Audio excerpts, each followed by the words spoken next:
Hello everyone, welcome back to my channel. Today's video is how to start a spiritual practice. I am so excited about this video. A lot of you guys have been DMing me over on Instagram asking like, where do I start? Like, how do I start this spiritual practice? I'm curious about it. I don't know much about it. And this video is going to help you. So before we get started, like, what is spirituality? What is a spiritual practice? Now, this is the beautiful thing about spirituality is it can be different for people. It can be similar, but everyone can have their own idea of what that means to them. And it is a practice of just connecting with yourself. That is truly like just the bottom line, in my opinion, of what spirituality is.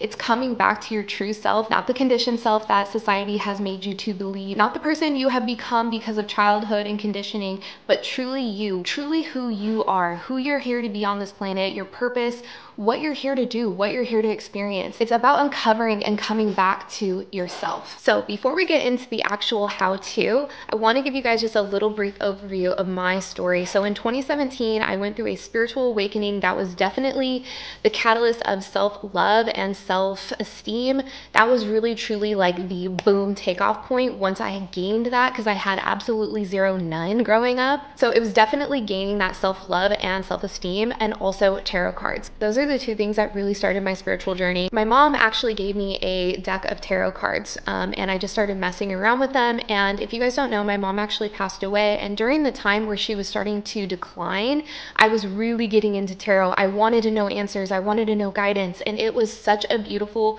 like catalyst and beginning for me to connect not only to myself, but to being able to channel and get guidance from my guides and above. And let me just preface this. If you are a little skeptical about spirituality and you hear like guides and all this stuff and like the woo-woo, I don't believe spirituality to be woo-woo. I believe it all to be so true and so real. And I think society has really made us feel like it's just like silly and stupid and spooky and annoying and dumb. That's okay if you have resistance. Obviously you're clicking on this video, and if you've heard even that message, that is for you. I truly believe when we're drawn to things, even if it's like, oh my god, that's so stupid, but I'm gonna watch it anyways, you are meant to somehow get the little seed planted. That is how I believe it to be true. So whatever I say in this video, take what resonates and just leave the rest. If it feels like, no girl, like I don't believe in that, then just take it, just let it go. I have been on my spiritual journey for 6 years now, and there's definitely things in the first few years that I was just like, okay, no, like that doesn't make any sense to me, that now I love and I do, and it makes so much more sense. So this is just a journey, it's a practice, it's a becoming, it takes time.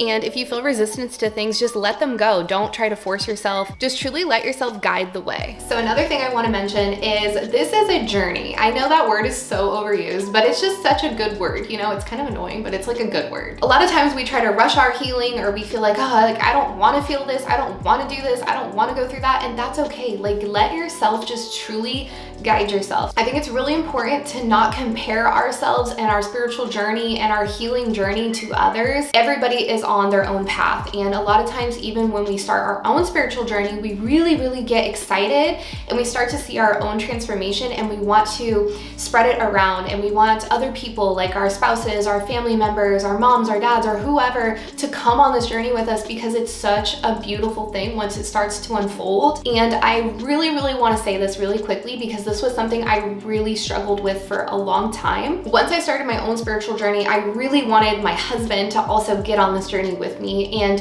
he just wasn't. He wasn't ready, and I really had to learn that it's just not my place to do that. And if you feel yourself wanting to do that, just take a step back and just remember, like, this is for you, and you have no control over people around you.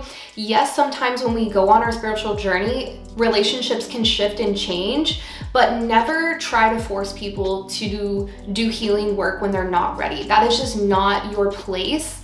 And it took me even like just a while to learn that. And so I'm really happy that I can share this information with you now, so that you don't waste your energy, your time, your emotions trying to fix everyone else. Just really walk the walk and do it for yourself. And I'm telling you, my husband, Scorpio, super realistic, very logical person, still is. He was so skeptical of my spirituality and my spiritual journey, but once I started doing things, I started manifesting things, he naturally came aboard, and now he's spiritual too. And I'm so proud of him. Our spiritual paths are so different still, and I still have to remind myself that I'm on my own, he's on his own. It's really important to have compassion for other people and their journey, and understand understand that they may never get on your level, and that's okay. Okay, so the next thing that I want to say is create the space for your practice. So every day is essential, but even for me in the very beginning, I would fall off my spiritual journey all the time.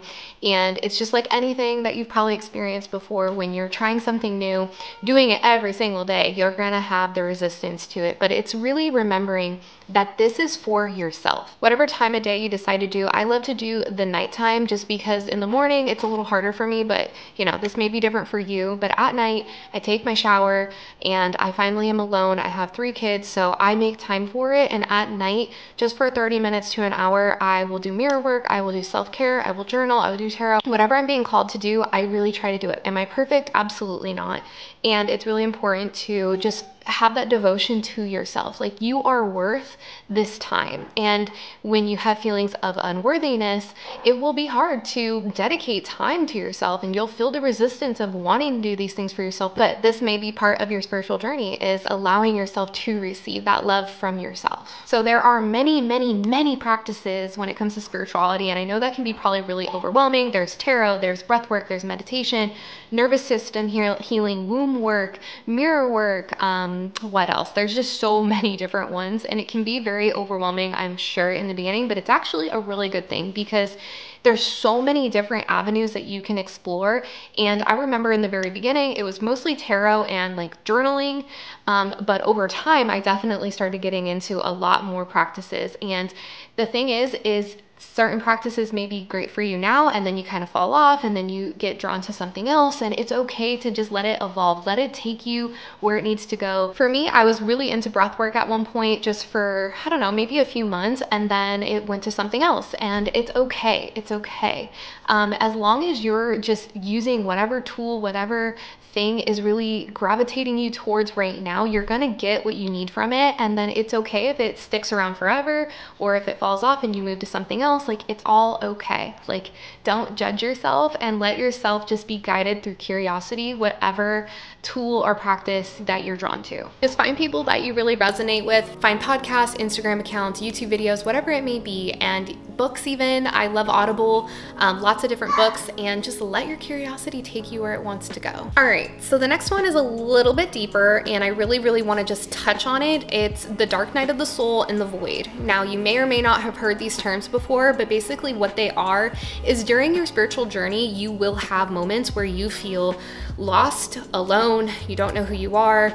It can feel very heavy. I'm not going to sugarcoat it. I've had a few of these moments throughout my spiritual journey, and I really just want to mention it because when you start doing so much internal work and you start shifting things, your perspective, literally who you are, your reality will not catch up right away. Okay, and you will go through these phases, not often or often, I don't know, it can vary. But when you go through these phases and you're like, I don't know who I am, I don't know my direction, I don't know like what the hell I'm doing basically, you're probably in the void or in the dark night of the soul. You can Google or research more of what those terms mean. I'm not gonna get totally deep into it, but it is part of the spiritual journey.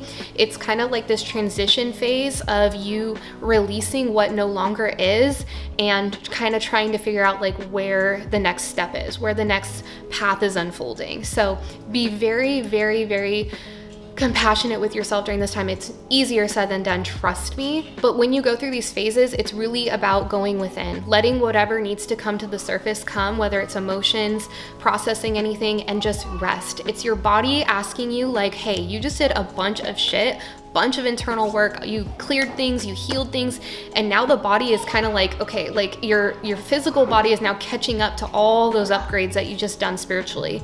And it can feel very isolating, but you're never ever alone. Always remember you have God, your guides, the universe, source, the divine, whatever you believe in to help you and guide you. And you can always pray or call on and come back to those practices, the breath work, the meditation, the mirror work, whatever it may be, you know, tarot, yoga, whatever those practices are during that time especially will help you so much. So kind of moving into the next thing, which is shadow work. This is essential. This is just part of the spiritual path, is shadow work, which is basically uncovering limiting beliefs and aspects of yourself that aren't truly you. This is not your real true self. These are things that have been conditioned along the way, whether it's through society. Most of us, it's through childhood.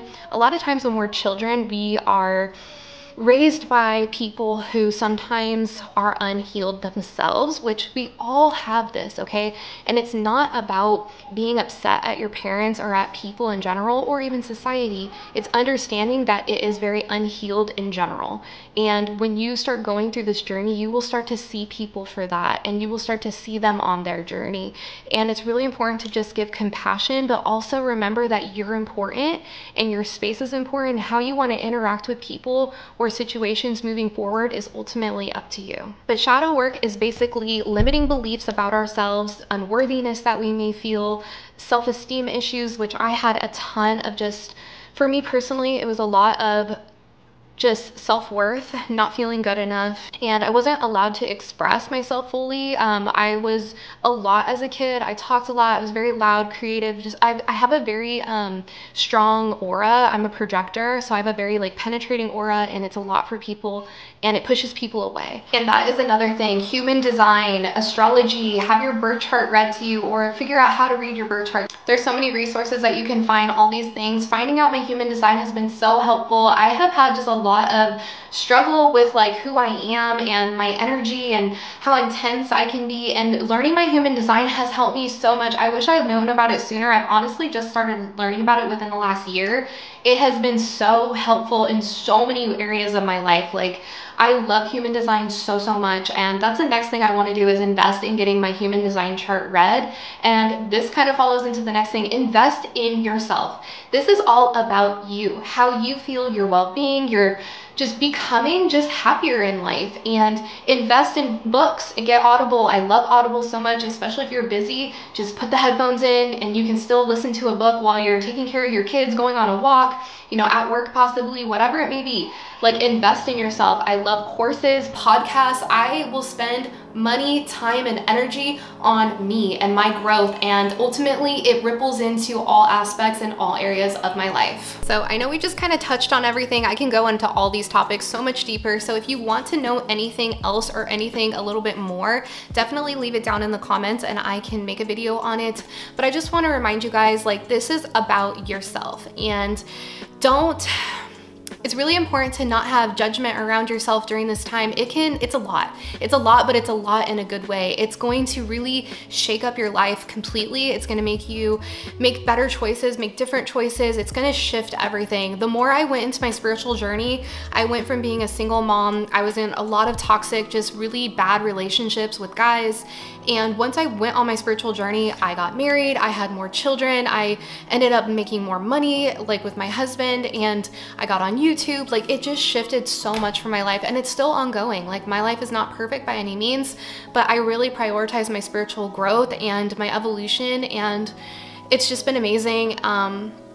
And now I can pass this down to my children and really create different generational cycles in my family. And if you're watching this, you're probably a cycle breaker too. A lot of us are right now, because it's time for us to heal and really shift the collective, and our world needs it. And it starts with you, it starts with me. You may feel like, well, what can I do? But the more of us that become healed and become more in our power and be able to teach us to our children, the more that this world will shift for the better. Remember that you are never alone on this journey. You have a huge community out there that's waiting for you, and you also have your guides and just so much within yourself. Trust me, you got this, and I cannot wait to hear how this all unfolds for you.